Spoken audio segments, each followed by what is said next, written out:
Live from the CBS Broadcast Center in Philadelphia, this is CBS 3 Eyewitness News this morning.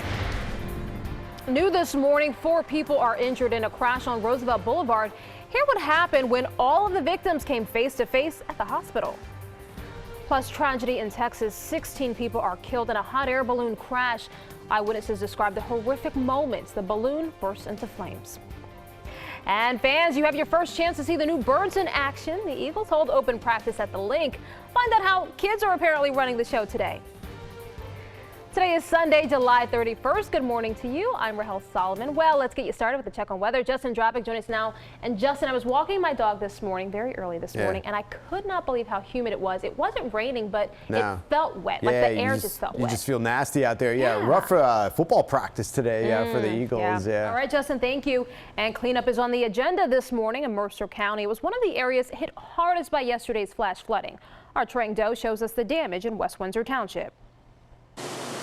Heavy rainfall and flash flooding across Mercer County left drivers stranded. But once I realized it was the water, I just pulled off the road trying to be safe. And kept first responders and tow truck drivers busy. It was just like one after another. We're on police call, so we're just pulling people out of the water, getting them to high ground. Andrew Griffin and his wife Jody took matters into their own hands and feet, wading through as much as 2 feet of water on Alexander Road.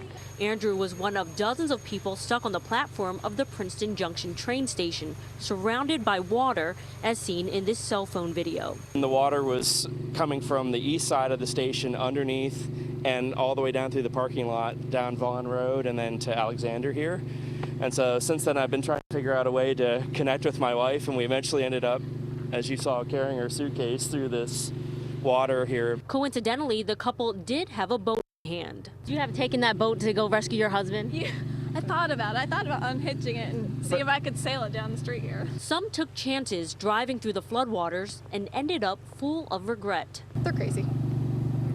Don't drive through water. It's just silly. I've seen too many bad things happen. Pay attention to the road cones and the sawhorses. They put them up for a reason. They're not, they don't do it because they're bored. They do it because it's dangerous. Princeton University is about 2 miles from here and also reported heavy flooding. In fact, the Wawa on campus was closed for all afternoon and most of the evening. In West Windsor Township, I'm Trang Do, CBS 3 Eyewitness News. And the rain caused plenty of problems here in Philadelphia as well, including an unusual picture from South Street. Check this out. A tree came out of the rain-softened ground and landed right on this SUV. It happened between 10th and 11th Streets late last night. Fortunately, no injuries. Wow, what a sight. Well, new this morning, it's not clear if the weather played a role in a serious accident on the boulevard near Fox Street. 4 people were taken to several different hospitals, and we're told that 2 of the victims at Einstein got into a fight.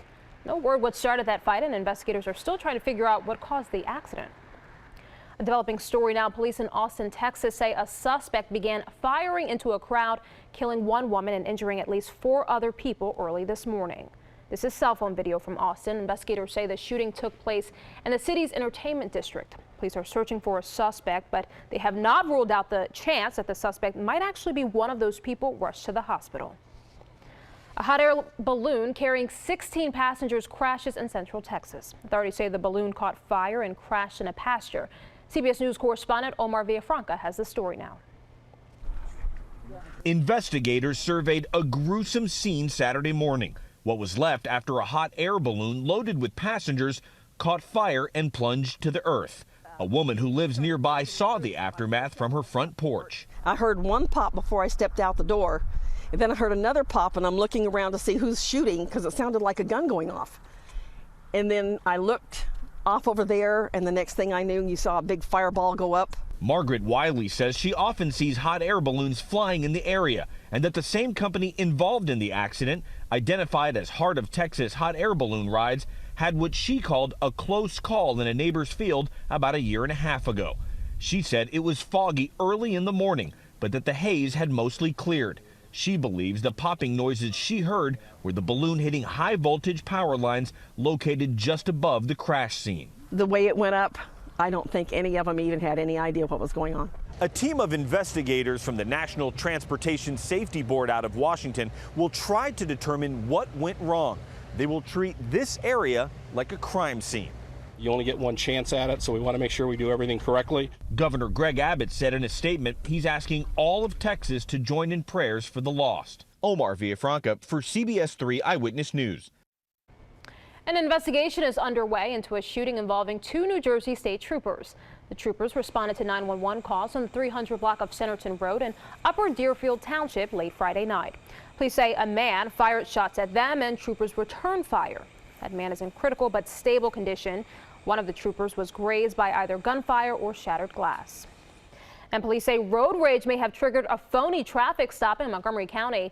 Police say that this white van flashed blue and red police-style lights and the driver pulled over a vehicle near Church and Brett Roads in Orland Tuesday.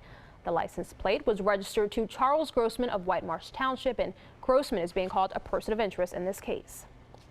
5 Delaware teenagers are facing felony charges for allegedly breaking into a sporting goods store and stealing 27 handguns. Police say the teens smashed their way into Artemis Outfitters on Kennett Pike in Greenville on July 22nd. Investigators linked those guns to a shooting in Wilmington's East Lawn Park that injured a 17-year-old a day later. Well, police arrested that same teenager and 4 other teenagers. Right now, it's not clear if police have recovered all of the stolen handguns. A 55-year-old woman is in stable condition at Temple Hospital after she was hit by a stray bullet inside of her own home. Police say the bullet ricocheted off a wall and grazed her in the head yesterday afternoon. Eyewitnesses on the 700 block of East Willard Street in Kensington say the bullet came through her window from a house across the street. Police at this point have made no arrests. A child is recovering from minor injuries after a fire in the Fairhill section of North Philadelphia. Flames broke out on the 2800 block of Palethorpe Street at around 3:15 Saturday morning. Police say the child is between 3 and 4 years old. The fire was contained to a 3rd floor kitchen. Not exactly clear, though, how it started. No one else was hurt. Well, happening today, Eagles fans of all ages will be checking out their beloved birds at an open practice today. The Eagles opened training camp last week, and today's open practice is being called, kids call this Shots Day, don't they? Because young fans will participate in organizing the team's workouts. Practice starts at 10 this morning at the Link. Hope they have a good season. And still to come this morning on Eyewitness News, some lucky person struck it rich. That where the nearly $1 billion winning Powerball ticket was sold. And Florida health officials go door to door to alert people about Zika, while England has a strong warning for women thinking about visiting the Sunshine State. Plus, a decade later, and they are still hot for Harry. See where folks camped out to get their hands on the latest Harry Potter book. And Justin Drobick tracking more storms on the way. What you need to know before you head out the door. We'll be right back.